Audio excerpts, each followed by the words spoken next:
E5 TV news కు స్వాగతం. ముందుగా హెడ్లైన్. ఓటర్ టర్నౌట్ అకస్మాత్తుగా పెరగడంపై మమత డౌట్.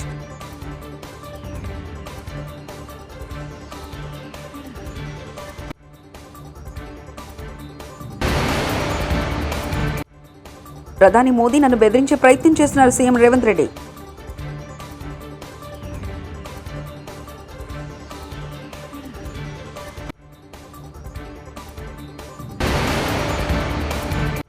ఎస్సీ ఎస్టీ బీసీల రిజర్వేషన్లు తొలగించాలనేదే భాజపా కుట్ర. మంత్రి పొన్నం ప్రభాకర్.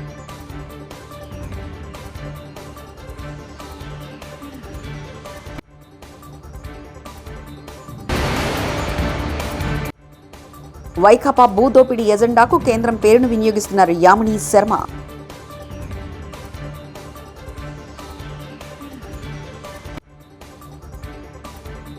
లోక్సభ ఎన్నికల తొలి విడత రెండో విడతలో ఓటింగ్ డేటాను సవరిస్తూ ఎన్నికల కమిషన్ తుది జాబితా ప్రకటించడం, ఇందులో ఓటర్ టర్నౌట్ అకస్మాత్తుగా పెరగడంపై పశ్చిమ బెంగాల్ ముఖ్యమంత్రి టీఎంసీ అధినేత్రి మమతా బెనర్జీ సందేహాలు వ్యక్తం చేశారు.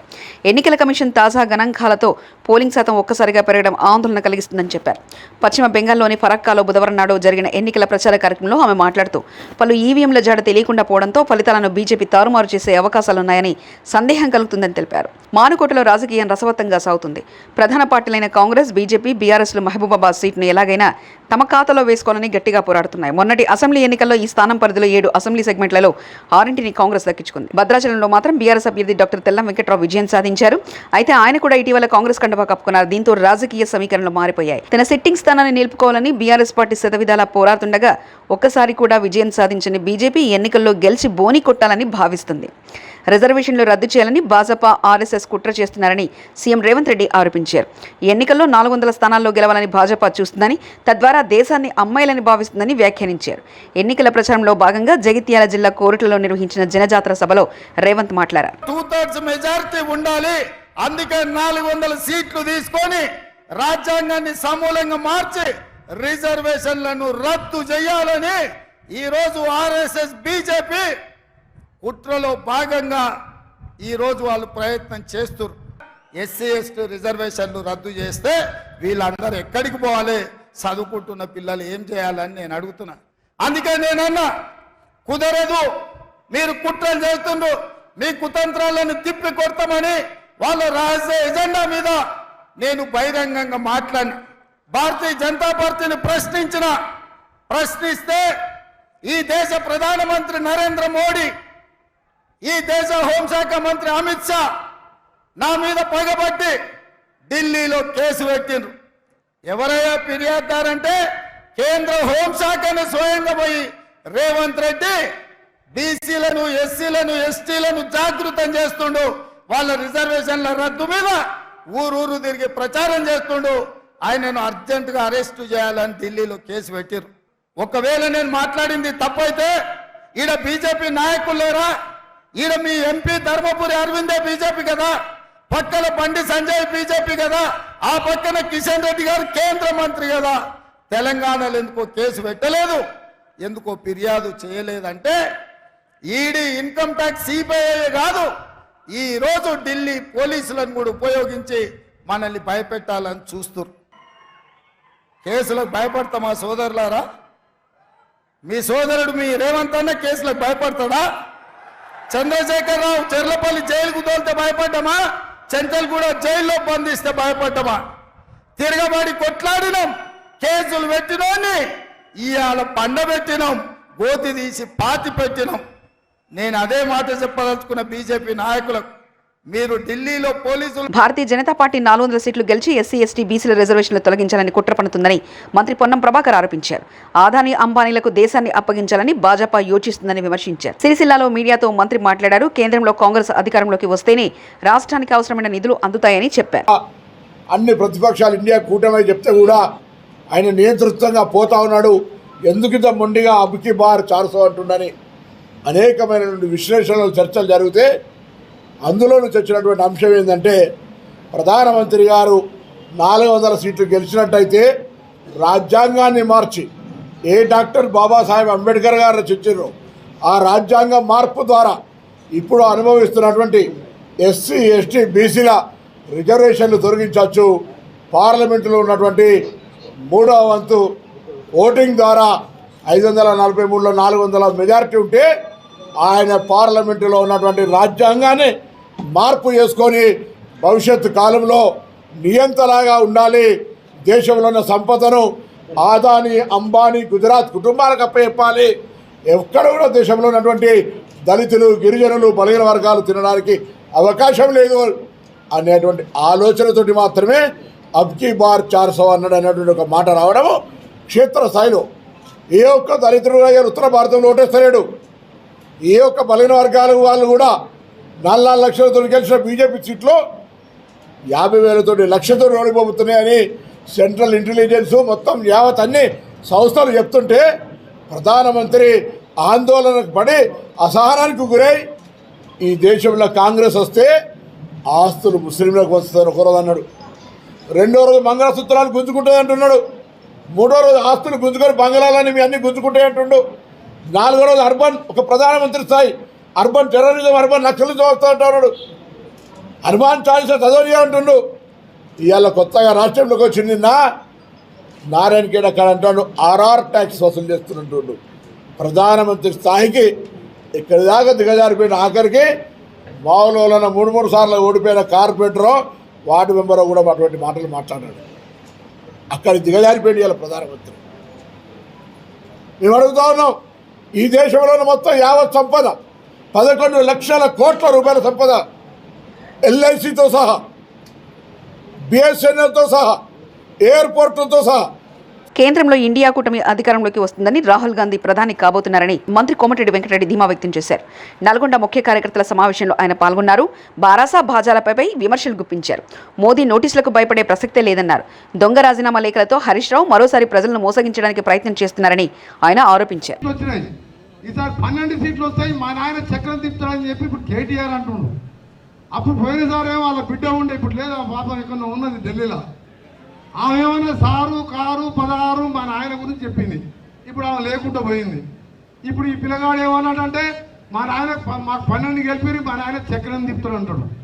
ఈ KCR ఖమ్మం వచ్చేమంటాడు 12 సీట్లు గెలిపిస్తే నామానాగేశ్వరం మంత్రి చేస్తా అన్నాడు. దీన్ని బట్టి డౌట్ వస్తుందా లేదా ఇలా మానసిక పరిస్థితి మీద? అది గవర్నమెంటే లేనిది 12 సీట్లు వస్తాయి. అసలు నల్గొండ క్యాండిడేట్ కానీ ఎక్కడన్నా క్యాండిడేట్కు TRSలో డిబేట్ వస్తాడు అనిపిస్తుందా? అందుకనే నల్గొండలో కానీ ఎక్కడ కానీ TRS BRS వేస్తే అది మూసీలో వేసినట్టు లెక్క. వీళ్ళు అండర్స్టాండింగ్ పెట్టుకున్నారు. మన మల్లారెడ్డి చెప్పిండు అక్కడ బెడ్తెల్ల ఈటల్లో అయినా నువ్వే గెలుస్తున్నావు పో అని. ఇక అప్పుడే అర్థమైపోయిన దుకాణం. అందుకనే ముస్లిం సోదరులు కూడా ఆలోచించండి. తప్పకుండా సంకీర్ణ ప్రభుత్వం వస్తుంది. కేంద్రంలో రాహుల్ గాంధీ ప్రధానమంత్రి కాబోతున్నాడు. ఇవాళ పైసా జమ చేసుకుంటూ ఆగస్టు 15 నాటికి 2 లక్షల రూపాయల రుణమాఫీ చేయకపోతే ఇవాళ రేవంత్ రెడ్డి గారు గౌరవ ముఖ్యమంత్రి గారు చెప్పినట్టు నేను కూడా దేనికైనా సిద్ధమే. రైతులారా, తెలంగాణ రైతులారా, మీడియా ద్వారా చెప్తున్నా, దొంగ రాజీనామా లెటర్ 2 పేజీలు రాసుకొచ్చిండు. రాజీనామా ఎట్లా రాయాలంటే నన్ను అడుగు. మంత్రి గారు రాజీనామా చేసిన తెలంగాణ కోసం 2 లైన్లు ఉంటుంది. ఆ 2 లైన్లో ఒక్క లైను, ఒక్క కామా, ఫుల్ స్టాప్, ఒక్క వర్డ్ తప్పు రాసిన అది రిజెక్ట్ చేస్తారు. 2 పేజీలు రాసుకొచ్చిండు. అబద్ధాల కోరు అగ్గిపెట్టే రావు. ఏం పేరు ఆయన పేరు? హరీష్ రావు. ఇవాళ మోడీ గారని పోలీసులకు భయపడేది లేదు. ఇవాళ KCR లాంటి నియంత్రణే గద్దె నింపి మూలకు కూర్చోబెట్టేసాం, కట్టబట్టుకొని తిరుగుతున్నాడు. మోడీ ఎంత చెప్పు మన ముందు లెక్క. ఆయన నోటీస్ ఇస్తారంట మనకు. R tax దోసుకుంటారంట. గల్లబెట్టే మొత్తం దోసుకున్నోనే వదిలిపెట్టావు KCRని. మీరిద్దరు ఒకటే దాంతోనే అర్థమైపోయింది. 10 ఏళ్ళలో ఎందుకు అరెస్ట్ చేయలేను, ఎన్నికల ముందు ఎందుకు అరెస్ట్ చేసినాం ఒకసారి మీరు కూడా గ్రామాలలో చెప్పండి. ప్రజల భూములు కాజేసేందుకే వైకాపా ప్రభుత్వం ల్యాండ్ టైటిలింగ్ యాక్ట్తో కొత్త మోసానికి తెరలేపిందని భాజపా నాయకురాలు యామిని శర్మ విమర్శించారు. కేంద్ర ప్రభుత్వం ఇచ్చిన మోడల్ డ్రాఫ్ట్ను వైకాపా ప్రభుత్వం భూదోపిడికి అనుకూలంగా మార్చుకొని చీకటి జీవో తెచ్చిందని ఆరోపించారు. 5 ఏళ్లుగా వైకాపా నాయకులు ప్రభుత్వ దేవాదాయ భూములు దోచుకున్నారని తెలిపారు. అక్షరమాల నేను గతంలో కూడా చెప్తూ వచ్చాను. ప్రతిసారి కూడా ఆ అక్షరమాల కొత్తగా పెద్దగా మారిపోతూనే ఉంది. ఆల్ఫాబెట్ సరిపోవట్లేదు. ఎలా ఏ విధంగా తగ్గిద్దామన్నా కూడా సరిపోవట్లేదు. అంటే వాళ్ళు చేస్తున్నటువంటి అరాచకాలు కానీ అవినీతి కానీ వారి విధ్వంసకర పాలన గురించి చెప్పడానికి అక్షరాలు కూడా సరిపోవట్లేదు. ఏ అంటే అక్రమ ఆస్తులు, బి అంటే భూ కబ్జా బకాసురులు, సి అంటే కరప్షన్, డి అంటే దోచుకోవడం దాచుకోవడం. ఇట్లాగా మళ్ళీ కొత్తగా యాడ్ అవుతూ ఉంది, పెరిగిపోతూనే ఉంది అక్షరమాల.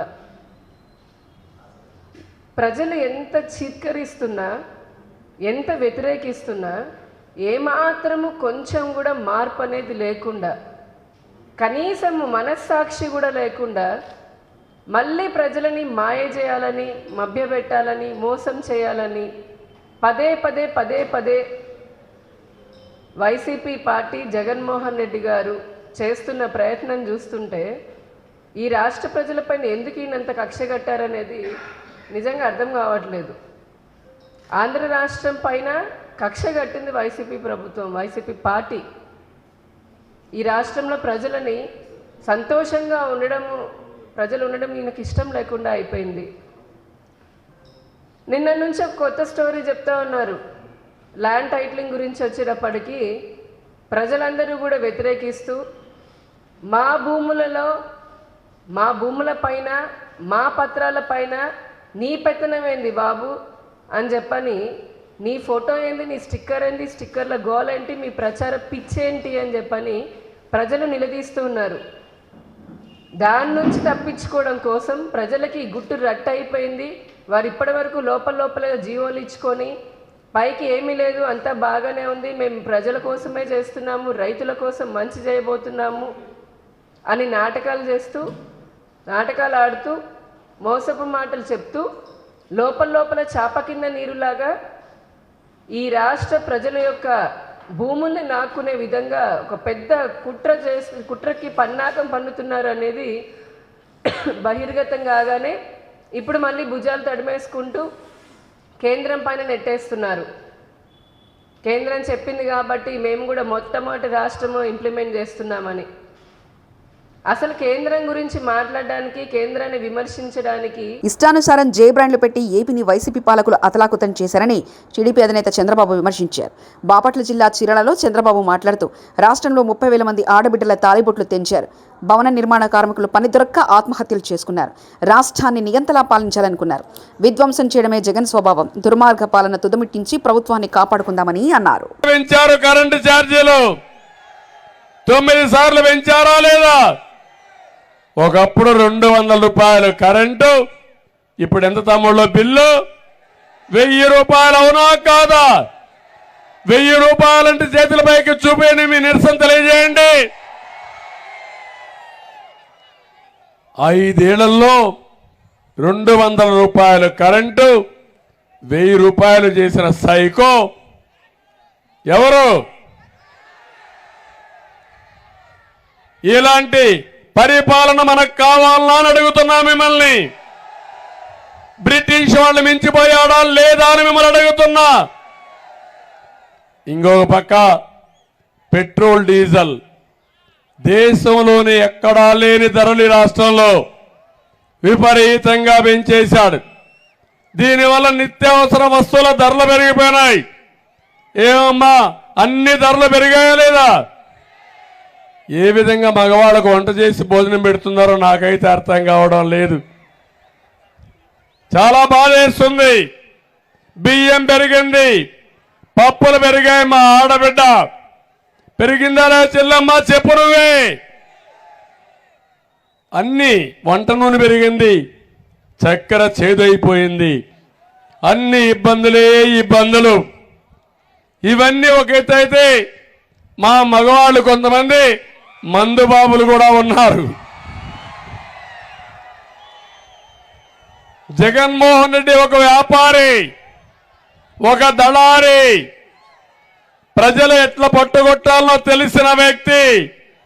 మీ బలహీనతని సొమ్ము చేసుకున్న దళారి ఈ జగన్మోహన్ రెడ్డి.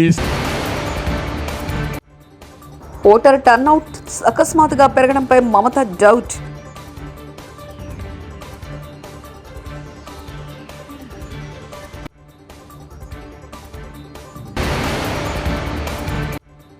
ప్రధాని మోదీ నన్ను బెదిరించే ప్రయత్నం చేస్తున్నారు సీఎం రేవంత్ రెడ్డి.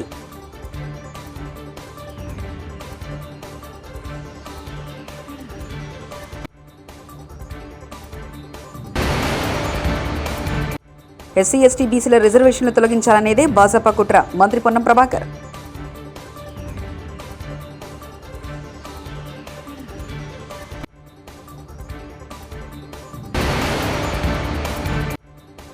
వైకాపా భూదోపిడీ ఎజెండాకు కేంద్రం పేరును వినియోగిస్తున్నారు యామిని శర్మ.